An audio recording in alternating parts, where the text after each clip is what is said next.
নমস্কার বন্ধুরা, আমি সুপ্রিয়া। কেমন আছো সবাই? আশা করি যে যেখান থেকে আমার ভিডিও দেখছো সবাই খুব ভালো আছো।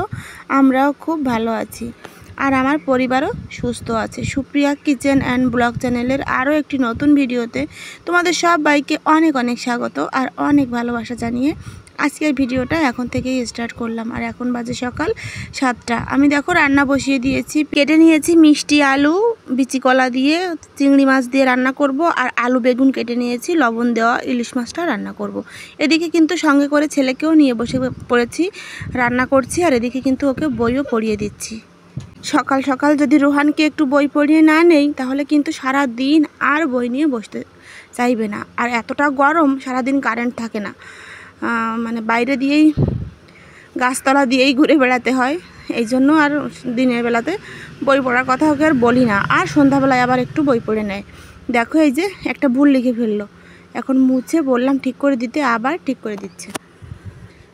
অনেক কিছুই লেখে, স্কুলে যায়, তারপর দিদিমণি আসে বাড়িতে টিউশনি পড়াতে।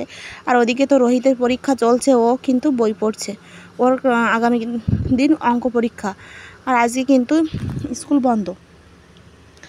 যাই হোক, এদিকে রান্নাও করছি আর এদিকে ছেলেকেও বই পড়াচ্ছি।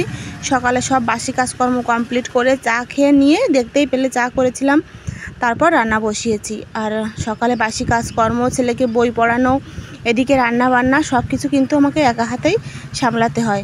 আর এদিকে দেখো একটু তেতো শাক ছিল, সেটাও ভাজি করে নিচ্ছি। বাকি রান্না আমার কমপ্লিট হয়ে গেছে, এই যে ভাতটাও ফুটে গেছে। চলো তাহলে রান্না বান্নার ফাইনাল লুক একবার তোমাদের সঙ্গে শেয়ার করি।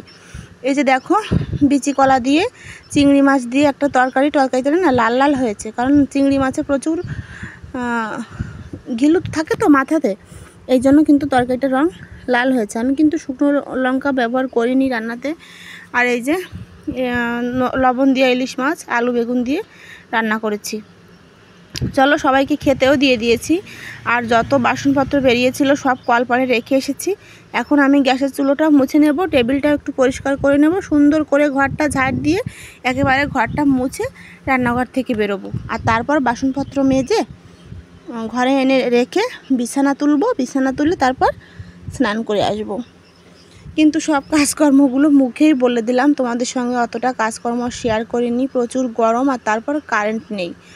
আর এটা তো আমার একদম নতুন চ্যানেল, অল্প কিছুদিন হলো এই চ্যানেলটাতে ভিডিও দিচ্ছি, তাতেও আমি তোমাদের যতটা ভালোবাসা পাচ্ছি অনেক। তোমরা এইভাবেই আমার পাশে থেকো, আমাকে ভালোবাসা দিও, যাতে তোমাদের ভালোবাসায় আমিও একটু এগিয়ে যেতে পারি। আর তোমরা অনেকেই আমার ভিডিও দেখো কিন্তু কমেন্ট করো না, লাইক দাও না, তাহলে নিশ্চয়ই আমার ভিডিও তোমাদের ভালো লাগে না। প্লিজ একটা লাইক করে দিও আর সুন্দর একটা কমেন্ট করো। কে কোথা থেকে দেখছো কমেন্টে আমাকে জানিও, আমার খুব ভালো লাগবে যে আমার বন্ধুরা কত দূর দূরান্ত থেকে আমার ভিডিও দেখে, আমিও সেটা জানতে পারবো। তোমাদের এক একটা কমেন্ট কিন্তু আমার কাছে অনেক গুরুত্বপূর্ণ। আমি অনেক ভালোবেসে মন দিয়ে তোমাদের কমেন্টগুলো কিন্তু পড়ি। আর আমি ভেবেছি এখন থেকে তোমাদের কমেন্টের সব কমেন্টের রিপ্লাই ভিডিওতেই দেব। মানে একদমই হুটোপাটি করে এই কয়েকটা দিন ভিডিও এডিট করছি, ভয়েস দিচ্ছি, তারপর আপলোডে বসাচ্ছি। কারণ তারপরও সঠিক সময়ে আমি ভিডিও আপলোড দিতে পারছি না, কারণ বাড়িতে তো আমার ওয়াইফাই কারেন্ট থাকে না, এই কারণে। আর দেখো এই যে ঘরটাও আমি এখন সুন্দর করে ঝাড় দিয়ে নিয়ে তারপর ঘরটা মুছেও নেব। আর এদিকে রোহান রোহিত দুই ভাই মিলেই কিন্তু স্নান করতে চলে গেছে। কারেন্ট তো থাকে না বাড়িতে, মোটরে স্নান করতে পারছে না, এই জন্য এই যে 2-3 দিন কারেন্ট থাকছে না, অন্য একজনের পুকুরে যায় স্নান করতে। রোহিত তো সাঁতার কাটতে পারে, কিন্তু রুহান কিন্তু একদমই সাঁতার কাটতে পারে না। এই মাত্র 4 বছর চলছে বয়স, তাহলে কি আর সাঁতার কাটার মতো এখনও হয়েছে বলো? যাই হোক, অনেকেই পারে, ওর মতো যারা আছে অনেকেই সাঁতার কাটতে পারে, কিন্তু ও এখনও পারে না। তাই আর আমাদের এখানে পুকুর কিন্তু খুব কম, এই জন্য মানে সাঁতারটা একটু আমার ছেলেরা আস্তে আস্তে শিখছে। নিজেদের পুকুর যদি না থাকে, অন্য পুকুরে গিয়ে যদি সাঁতার কাটতে হয় তাহলে তো একটু সমস্যা, তাই না? এই কারণে একটু ভয়ও লাগে। এই জন্য শাশুড়ি মাকেও ডেকে পাঠিয়ে দিলাম, ছেলের সঙ্গে বললাম যে তাড়াতাড়ি আপনি যান, পুকুর পাড়ে গিয়ে দাঁড়িয়ে থাকেন। দেখো ঘরটাও ঝাড় দিয়ে নিয়েছি। আর এদিকে দেখো টেবিলের উপরও এলোমেলো করা রয়েছে সব কিছু। এইমাত্র সবাই খেয়ে দিয়ে বেরোলো, তো এখন টেবিলটাও আমি পরিষ্কার করে নেব। দেখো আমার রান্নাঘরটা কিন্তু আমি সুন্দর করে গুছিয়ে নিয়েছি, আর ঘরটাও কিন্তু আমি মুছে নিয়েছি অফ ক্যামেরায়। আর চেষ্টা করি আমি আমার ভাঙাচোরা রান্নাঘর তারপরেও একটু মনের মতো করে গুছিয়ে নিতে, যা আছে আমার কিন্তু পরিষ্কার পরিচ্ছন্ন যদি থাকে তাহলে কিন্তু আমার মানে মন থেকে একটা শান্তি পাই, তাই না? এটা সবার ক্ষেত্রেই হয়, যেটুকু আছে যা আছে যদি পরিষ্কার পরিচ্ছন্ন করে রাখা যায় তাহলে কিন্তু মন থেকে একটা শান্তি আসে। যাই হোক, চলো স্নান করেও চলে এসেছি। এই মাত্র স্নান করে আসলাম, আর দেখো এই যে খাট ছেড়ে বিছানাটাও গুছিয়ে নিয়েছি স্নান করে এসে, আর খাট ছেড়ে নিচে বসে আছি। মিস্ত্রি দাদাদের দিয়ে এসেছি চা, আর সঙ্গে দেখো আমিও নিয়ে এসেছি। কারেন্ট নাই, আরও একদিন কারেন্ট থাকবে না, গতকালকেও ছিল না, আজকেও নাই, আবার আগামী দিনও থাকবে না। এই যে দেখো হাত পাকাই সঙ্গী, এখন কি করব, আর গরম মনে হয় আমার একটু বেশি। দেখো অবস্থা, আমি এইমাত্র স্নান করে আসলাম, এই মাত্র স্নান করে মিস্ত্রিদের চা করে দিয়ে আর আমি এক কাপ নিয়ে এই যে নিচে এসে বসলাম, বালিশ নিয়ে নিয়েছি। দেখো এখানে শুয়ে শুয়ে এডিট করব। আর এদিকে দেখো এই যে চেয়ারের উপর গতকাল জামা কাপড় ধুয়ে দিয়েছিলাম, এই জামা কাপড়গুলো সব এখন ভাঁজ করব। মানে এতটা গরম, ইচ্ছেও করে না কোনো কাজ করি। আর চা খাবো, সকালে যখন ছেলেকে খাইয়ে দিয়েছিলাম রোহানকে, তখন ওর সঙ্গে 2-1 গাল ভাত আমিও খেয়ে নিয়েছিলাম। ইচ্ছে করে না গরমেতে, একদম কি বলবো আর গরমে ভাত খেতে। আর একটু পরে তারপর খাবো। ঠিক আছে, চলো তাহলে চাটা খাই আর জামা কাপড়গুলো ভাঁজ করি। কোনো কাজকর্ম শেয়ার করতে পারছি না, মানে ক্যামেরাটা সেট করে যে কোনো কাজকর্ম শেয়ার করব, এত গরমে ইচ্ছেও করছে না। চলো দেখো, মানে চাটা শেষ করেও পারিনি। রোহান গিয়েছিল ওর কাকার সঙ্গে বাজারে, নিয়ে এসেছে যে পাঁপড়, কি বলে পাঁপড়ই তো বলে, তাই না? যাই হোক, এই যে দেখো অল্প একটু নিয়ে নিয়েছি, এখন মানে ভেজে দিতে হবে ওকে, আর বাকিটা রেখে দিয়েছি। বললাম যে এখন খাবে না, কিন্তু হবে না, ভাজতেই হবে। চলো তাহলে ভেজে দিই, চাটা শেষ করেও পারিনি, এক্ষুনি দেওয়া লাগবে।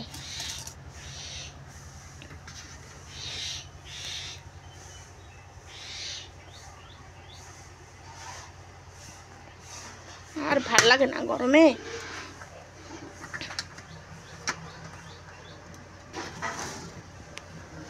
আমার এতটাই অসহ্য লাগছিল চুলোর কাছে দাঁড়িয়ে থেকে, মানে তেলটা একদমই গরম হয়নি, তারপরও কিন্তু দিয়ে দিয়েছি। দেখো মানে অসহ্য লাগছিল। এদিকে চা করে রেখে এসেছি, চাটাও ঠান্ডা হয়ে যাচ্ছিল, তারপরও একটু মানে কম হয়েছে আর কি। তেলটা একটু বেশি গরম করে দিলে অনেকগুলোই হতো। এই দেখো করে নিয়েছি।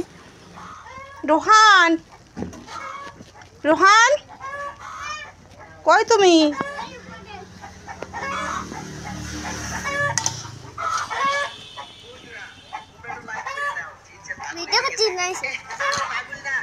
আর এদিকে প্রচুর গরম, তারপরেও দেখো ঘরের খাটের উপর উঠে বসে আছে। বললাম নিচে আয়, আমি বাতাস দিয়ে দিই, কিন্তু আসলো না। আর এদিকে ওর বাবা কিন্তু চুলগুলো ফেলে দিয়েছে, ক্যামেরার সামনে একদমই আসতে চাইছে না। তারপর দেখো চলে আসলাম একদম বিকেলবেলা। এই যে আমাদের গাছের তালশাঁস গাছ থেকে পেড়েছে আর কি, মানে গাছে প্রচুর আছে কিন্তু পাড়ার লোক নেই, তাই কি করতে হয় জানো, বিক্রি করে দিতে হয়। মানে যারা কিনতে আসে আর কি, তাদের কাছে যদি বিক্রি করে দেওয়া যায় তাহলে তারা যখন পেড়ে নিয়ে যায় আমাদেরও দিয়ে যায়। এভাবেই কিন্তু আমাদের এই তাল শাঁসগুলো খেতে হয়, নইলে একদমই খাওয়ার কোনো উপায় নেই। এত বড় বড় তাল গাছ কে উঠবে বলো। আর এই যে দেখো ছেলেকে এখন কেটে দিচ্ছি, রোহানকে, আর আমিও একটা খেয়ে নেব। আমার ভালো লাগে না, মানে ভালো লাগে না বলবো না, খারাপ লাগে না, কিন্তু এত গরমে খেলে কিন্তু শরীর খারাপ হয়ে যায়। বেশি খাওয়া পড়ে গেলে পেটেও ব্যথা করে, এটা এমন একটা জিনিস। আর এই যে দেখো কেটে দিয়েছি, এখন ওকে দুটো দেবো আর আমি একটা খেয়ে নেব। আর তোমাদের কার কার তালশাঁস খেতে ভালো লাগে, আর কার কার বাড়িতে এমন তালশাঁস আছে অবশ্যই কিন্তু কমেন্টে আমাকে জানিও। ভীষণ ভালো লাগে, আর এগুলো একদম মানে কি বলবো, খাওয়ার উপযুক্ত সময়টা এখন। আর বেশ কিছুদিন গেলে কিন্তু এগুলো অনেকটাই শক্ত হয়ে যাবে, আর শক্ত হয়ে গেলে আমার একদমই ভালো লাগে না, মানে এইগুলো খেতেই বেশি টেস্ট লাগে আমার মনে হয়। চলো তাহলে আমিও একটা খেয়ে নেই। এদিকে বিকেল গড়িয়ে এসেছে, আবার রাতের রান্নাও করতে হবে, কিন্তু কি রান্না করব আমার মাথাতেই আসছে না। কারণ এই 2 দিন তো মানে প্রচুর চিংড়ি মাছ খাওয়া হচ্ছে, চিংড়ি মাছ ফ্রিজে আছে, তো ভাবছি এখন চিংড়ি মাছটা আর রান্না করব না। আর কোনো মাছও ফ্রিজে রাখা ছিল না, তাই ভাবলাম দোকান থেকে ডিম নিয়ে আসবো, রাতে ডিমটাই রান্না করব। আর এদিকে কিন্তু আমি রান্নাবান্না কমপ্লিট করে নিয়েছি। তোমাদের দাদাভাই দিচ্ছে ঘরে জল, মিস্ত্রিদের কাজও প্রায় শেষের পথে, মানে আজকের মতো আর কি। প্রায় সন্ধ্যা হয়ে গেছে, দেখো অন্ধকার হয়ে গেছে বাইরেটা। আর তোমাদের দাদাভাই কিন্তু এখন দিচ্ছে জল। ও সারাদিন বাড়িতে থাকে না কাজের চাপে, আর মিস্ত্রিরা যখন কাজ করে তখন তো জল দেওয়া যায় না। মিস্ত্রিরা না আসলে কিন্তু আমরা দিনে এখানে 4 থেকে 5 বার জল দেওয়া পড়ে। দুপুরের দিক টাইমটায় আমি জল দেই, সকালের দিক দেবাশিস দাদা জল দেয়, আবার বিকেলবেলাও আমি জল দেই, আবার রাতে সন্ধ্যার পরে এসে তোমাদের দাদাভাই জল দেয়। আর আমি 1 বালতি জল এখান থেকে নিয়ে যাব, কারণ রান্না কমপ্লিট করে নিয়েছি। অনেকগুলো বাসন বেরিয়েছে, বাসনগুলো ধুয়ে নেব। এই জন্য মানে কল চাপলে জলও পড়বে না, কারণ মোটর চললে কিন্তু কলটা চাপা যায় না। এই জন্য আমি 1 বালতি জল নিয়ে গেলাম। আর দেখো আমাদের কিন্তু ঘরের গাঁথনির কাজ লিংটন অবধি প্রায় শেষ, কারণ শুধু এই রুমটাই বাকি আছে। কালকে এই রুমটা গাঁথা হয়ে গেলে তারপর 1 সপ্তাহ কাজ বন্ধ থাকবে, তারপর লিংটন। আর লিংটনের পরে তো ছাদ, তাই না? লিংটনের পরে আর অল্প একটু গাঁথা হবে, তারপর ছাদ ঢালাই। দেখতে দেখতে আমার ঘরের কাজ একদম মানে শেষের পথে শেষের পথে বলবো না, মানে মাথার উপর ছাদটা দেওয়ার সময় এসে গেছে আর কি।